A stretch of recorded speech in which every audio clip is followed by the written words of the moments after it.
All right, this is how to do the engine air filter for a 2012 Volkswagen Jetta GLI. It's probably gonna be pretty similar for other models if you don't have that exact one.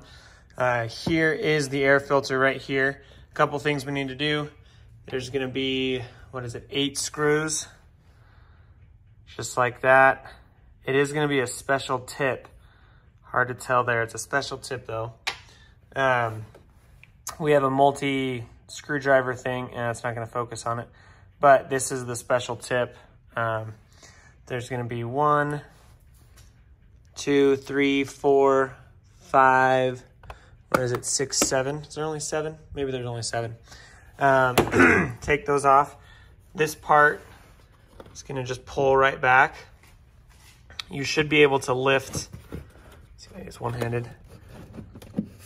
No, I can't. There we go. And there's your air filter. You might need more space. You can unplug and take this off. Wouldn't recommend it. You should be able to lift this up high enough to replace your air filter.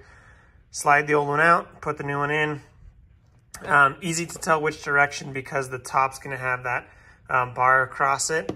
And then put back, screw back in. Make sure to replace this after you put it in, and you're good to go.